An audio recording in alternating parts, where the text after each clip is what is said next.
سے کچھ ایسے لوگ بھی ہیں جو آج کی رات کے منکر ہیں، اس کی عظمت، اس کی اہمیت کو گھٹانے کی کوشش کرتے ہیں۔ اللہ تعالیٰ ہمیں ان دونوں جماعت سے بچاتے ہوئے اعتدال کے راہ پر اختیار کر کے اللہ تعالیٰ کی یہ مبارک رات اسی کے گھر میں جمع ہو کر منانے کی توفیق عنایت فرمایا۔ الحمدللہ۔ شب برات ہر کسی کے ذہن میں ایک سوال اٹھتا ہے کہ ہمیں شب معراج کیوں مناتے ہیں، سمجھ میں آتا ہے۔ شب قدر کی رات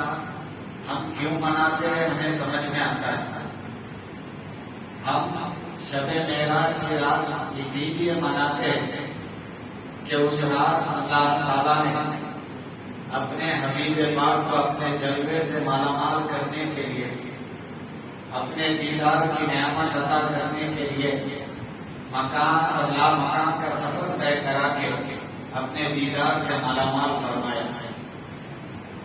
اس عنوان کے تحت ہم شب معراج کے رات کو مناتے ہیں، اور جب شب قدر کی بات آتی ہے تو ہمیں شب قدر کی رات بھی یہ سمجھ میں آتی ہے کہ اللہ تعالیٰ نے شب قدر کی رات میں اپنے کلام پاک کو نازل فرمایا، کا نزول فرمایا، اور اس رات کو اللہ تعالیٰ نے 1000 سال سے بہتر بنایا، جس کی بنا پہ ہم شب قدر کا اہتمام کرتے ہیں۔ بلکہ سرکار دو عالم صلی اللہ علیہ وسلم کا ارشاد پاک ہے کہ رمضان کے آخری دہا میں، تاک راتوں میں تم شب قدر کی تلاش کرو، شب قدر کی تلاش کرو۔ میں اپنے عنوان کو آگے بڑھانے سے پہلے آپ تمام حضرات سے گزارش کرتا ہوں کہ ہم اللہ کے فضل و کرم سے یہ محفل میں علمی باتیں سننے کے لیے جمع ہیں،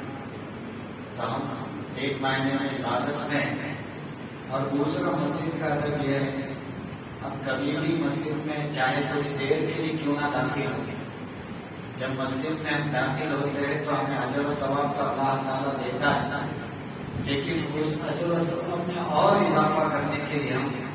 مسجد میں بیٹھنے کے ساتھ ساتھ اعتکاف کی نیت کر کے بیٹھ جائیں کہ اللہ تعالیٰ ہمیں اعتکاف کے اجر و ثواب سے بھی مالا مال فرمائے۔ بڑی آسان نیت ہے، آپ میرے ساتھ فرمائیے، نویت سنت الاعتکاف۔ اب ہمیں اللہ تعالیٰ اس مسجد کا اور اعتکاف کا دونوں اجر و ثواب عنایت فرماتا ہے۔ تو بہرحال شب قدر کی رات کی ہم اہتمام کرتے ہیں، شب قدر کی رات کی ہم اہمیت جانتے ہیں، کیونکہ اللہ تعالیٰ نے اس رات میں اپنے کلام پاک کو نازل فرمایا۔ لیکن شب قدر معراج ہمیں سمجھ میں آ رہی ہے، شب قدر ہمیں سمجھ میں آ رہا ہے، لیکن جہاں شب برات کی بات آتی ہے، شب برات کو لے کر ہمارے اندر حیرانی و پریشانی جگہ لے لیتی ہے۔ اور آج کل میڈیا کا زمانہ ہے، ہر کوئی میڈیا میں دو طرح کے علماؤں کے بیان کو بھی سن رہے ہیں کہ کوئی بیان کر رہے ہیں کہ شب برات صحیح حدیثوں سے ثابت ہے، یہ عمل بدعت ہے، اس رات جاگنا نہیں ہے، اس رات کوئی عمل نہیں ہے۔ دوسری طرف کچھ علماء یہ بیان کر رہے ہیں کہ شب برات ایک عظمت والی رات ہے، شب برات ایک اہمیت والی رات ہے، اور اس کو قرآن و احادیث سے بیان فرما رہے ہیں۔ لیکن سننے والے بڑے تذبذب کی حالت میں کہ آخر کار ہم ان کے دامن کو تھامیں یا ان کے دامن کو تھامیں۔ ہماری تو سمجھ میں نہیں آ رہا کہ آخر کار کون سے علماء کی جماعت صحیح ہے۔ کہنے نہ ماننے والوں کا یہ کہنا ہے کہ شب برات بخاری شریف یا مسلم شریف کی کوئی حدیث میں موجود نہیں ہے، بلکہ شب برات کی فضیلت ضعیف حدیثوں سے ثابت ہے۔ وہیں ہمارے علماء کرام کا کہنا ہے، یہ جو لوگ کہہ رہے ہیں بات برحق ہے، ضعیف حدیثوں سے ثابت ہے، لیکن شب برات کی فضیلت کثیر ضعیف حدیثوں سے ثابت ہونے کی بنا پر اس کے فضائل کو قبول کیا گیا ہے، فضائل کو قبول کیا گیا ہے، جس کی وجہ سے ہم یہ رات کا اہتمام کرتے ہیں۔ لیکن نوری شاہ رحمت اللہ علیہ شب برات کی رات کی فضیلت بڑے علیحدہ انداز میں بیان فرماتے ہیں کہ آپ فرماتے ہیں کہ اللہ تعالیٰ نے جو ہمیں شب برات کی رات عنایت فرمایا ہے، یہ شب برات کی رات اللہ تعالیٰ نے اپنے حبیب کے صدقے عنایت فرمایا ہے۔ یہ ہمارے حبیب کا صدقہ ہے کہ اللہ تعالیٰ نے ہمیں شب برات جیسی رات عنایت فرمایا۔ اللہ تعالیٰ نے شب برات کی رات ہمیں کیوں عنایت فرمایا؟ کیونکہ رجب کی 27 تاریخ کو اللہ تعالیٰ نے جب اپنے حبیب پاک کو معراج کی نعمت سے مالا مال فرمایا، اپنے دیدار سے مالا مال فرمایا، جنت کی سیر کرایا اور جہنم کی بھی سیر کرایا۔ جب سرکار دو عالم صلی اللہ علیہ وسلم جنت کی سیر کرے تو اپنے امتیوں کو جنت میں دیکھ کر بڑے خوش ہوئے۔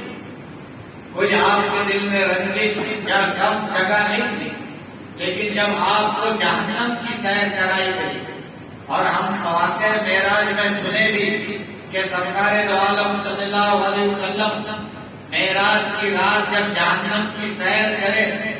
اور اپنے امتیوں کے عذاب کو دیکھ رہے، جبریل علیہ السلام سے بارہا پوچھتے، یہ فلاں میرے امتیوں کو یہ عذاب کیوں دیا جا رہا ہے، یہ فلاں شخص کو یہ عذاب کیوں دیا جا رہا ہے، یہ فلاں شخص کو عذاب کیوں دیا جا رہا ہے۔ جب یہ جہنم کے نظارے کو آپ دیکھیں، عذاب کو جب آپ دیکھیں، ہمارے نبی رحمت للعالمین ہیں، آپ کا دل بڑا وسیع ہے، آپ اس دنیا میں جلوہ افروز ہوئے تو امتی امتی امتی کی صدا لگاتے ہوئے معراج کو گئے، دیدار کرے تو اپنے محبوب اور محب کے ملاقات کے درمیان امتی امتی امتی کی صدا لگائے، اور جب اس دنیا سے رخصت ہو رہے تب بھی آپ امتی امتی کی صدا لگائے۔ ہر وقت آپ کے دل میں اگر کسی کا غم رہا، کسی کی تکلیف رہی، اپنے امتیوں کی رہی، اب وہ امتی کو جب آئے تو یاد کرے، گئے تو یاد کر رہے، ہر وقت یاد کر رہے، اور اسی امت کو جب آپ عذاب میں دیکھیں گے تو کیا آپ کے دل میں بے چینی بے قراری پیدا نہیں ہوگی؟ کیا آپ کے دل کے اندر غم جگہ نہیں لے گا؟ کیا آپ کے دل کے اندر رنجش پیدا نہیں ہوگی؟ کیا آپ کے دل کو تکلیف نہیں ہوگی کہ میرا امتی، میرے امتی پہ عذاب کیا جا رہا ہے، میرے امت پہ عذاب ہو رہا ہے؟ آپ کو وہ دیکھ کر بڑی رنجش ہوئی، بڑی رنجش ہوئی۔ آنے کے بعد آپ جہنم کے نظارے کو بھی بیان فرما رہے، عذاب کو بھی بیان فرما رہے، لیکن وہ بیان کرنے کے ساتھ ساتھ آپ کے دل میں ایک تڑپ ہے کہ میری امت پہ عذاب کیا جائے، میری امت جہنم میں ہے، میری امت جہنم کی آگ میں جل رہی ہے، میری امت پہ الگ الگ طرح کے عذاب مسلط کیے جا رہے ہیں۔ آپ کے اندر ایک رنجش، اللہ تعالیٰ آپ جو علیم بذات الصدور ہے، تمام کے دلوں کے حال کو جاننے والا ہے، اور ہمارے رب کریم کی یہ حال ہے کہ اللہ تعالیٰ سب کے غم کو سہ سکتا لیکن اپنے حبیب کے غم کو سہ نہیں سکتا۔ اللہ تعالیٰ قرآن پاک اپنے کلام پاک میں کھلے طور پہ فرما رہا، وَلَسَوْفَ يُعْطِيكَ رَبُّكَ فَتَرْضَىٰ، اے حبیب آپ جو چاہیں گے ہم ضرور آپ کو عطا فرمائیں گے، آپ جو مانگیں گے میں ضرور تمہیں عطا فرماؤں گا۔ ہمارے حبیب کا یہ مقام ہے، ساری کائنات کی ہر شے اپنے رب کی رضا چاہتی ہے، اور ہمارے رب کا یہ حال ہے کہ وہ اپنے حبیب کی رضا چاہتا ہے، وہ اپنے حبیب کی رضا چاہتا ہے۔ اللہ تعالیٰ قرآن میں فرما رہا، وَلَسَوْفَ يُعْطِيكَ رَبُّكَ فَتَرْضَىٰ، اے حبیب ہم تمہیں عن قریب عطا فرمائیں گے جو آپ چاہتے ہیں۔ بتاؤ ہمارے حبیب کیا چاہیں گے؟ ہمارے نبی کی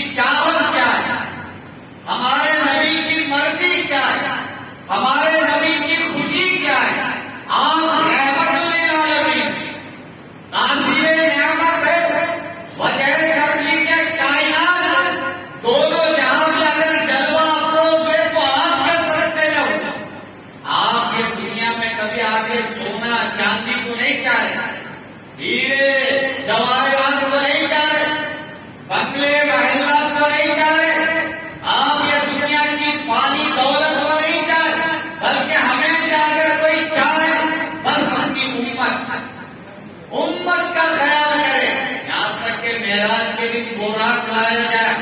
آپ کو براق پہ سوار ہونے کا حکم دیا جا رہا، آپ کے آنکھوں سے آنسو جاری ہو جائے، آپ کے آنکھوں سے آنسو جاری ہو جائے۔ اللہ تعالیٰ پوچھتا ہے جبرائیل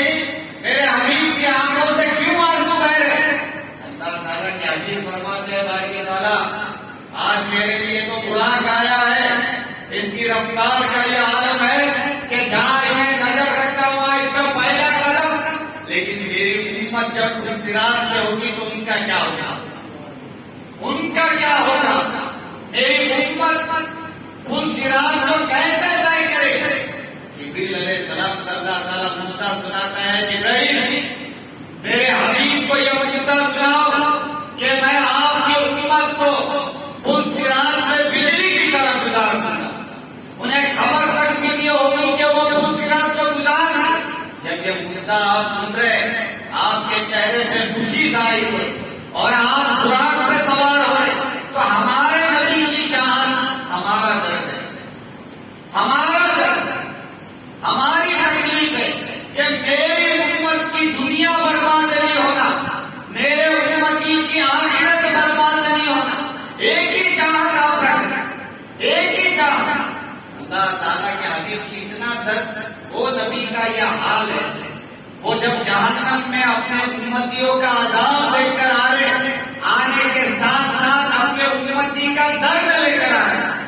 اپنے امتیوں کا غم لے کر آ رہے، اپنے امتیوں کا رنجش لے کر آ رہے۔ اللہ تعالیٰ نے جب اپنے حبیب کے دل کے اندر یہ رنجش دیکھا، رنجش دیکھا، ایک منٹ کا بھی پانچواں حصہ بھی نہیں ہوا، قیامت کے اعتبار سے شب برات کا اعلان کرا دیا، شب برات کا اعلان کرا دیا، اور اپنے حبیب کے زبان یہ اعلان کرانے لگایا، اے حبیب تم اپنی امت میں یہ اعلان کرو کہ اگر آپ کی امت شب برات کا اہتمام کرے، اس کی قدر کرے، تو میں اس رات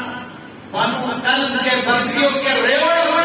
مالک اس کے جتنے بال اس سے کئی زیادہ آپ کی امتیوں کی میں مغفرت کر دوں گا، آپ کی خوشنودی کے لیے، آپ کی رضامندی چاہنے کے لیے۔ اللہ تعالیٰ نے صرف شب معراج اور شب برات کے درمیان صرف 17 دن کا فاصلہ ہے، 17 دن کا فاصلہ ہے، جو قیامت کے ٹائم سے اگر حساب لگایا جائے تو یہ 17 دن ایک منٹ کا پانچواں حصہ ہے۔ اللہ تعالیٰ قرآن میں فرما رہا ہے کہ اللہ کے پاس ایک دن 1000 سال کے برابر ہے۔ اتنا یوم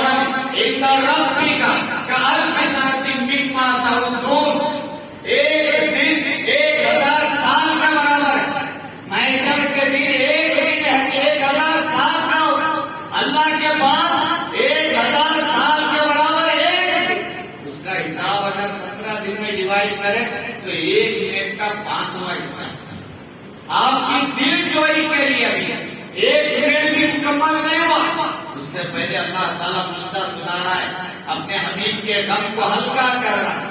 آپ کے تکلیف کو ہلکا کرنے کے لیے اللہ تعالیٰ نے فرمایا، اے حبیب یہ شب برات کی رات، میں 15ویں شعبان کی رات آسمان اول پہ جلوہ افروز ہوگا، اور جلوہ افروز ہونے کے بعد میں یہ اعلان کروں گا کہ کون ہے مغفرت کا چاہنے والا، آج میں سے مغفرت کروں گا، کون ہے جو رزق کرامت کا چاہنے والا، بار عزت رزق چاہنے والا، میں اس کو رزق کرامت سے مالا مال کر دوں گا، کون ہے جو بیمار شفا چاہنے والا، میں اسے شفا عنایت فرما دوں گا، شفا عنایت فرما دوں گا۔ اللہ کے حبیب فرماتے کہ جو بندہ شعبان کی 15ویں شب کو قیام کرے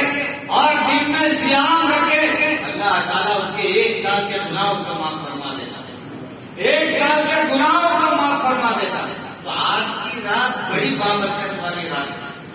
غروب آفتاب کے ساتھ طلوع فجر تک اللہ تعالیٰ یہ اعلان فرما رہا ہے۔ حالانکہ اللہ تعالیٰ ہر دن رات کے تہائی وقت میں آسمان اول پہ جلوہ افروز ہو کر اعلان کرتا ہے، ہر رات کی فضیلت ہے، لیکن آج کی فضیلت یہ ہے کہ اللہ تعالیٰ غروب آفتاب کے ساتھ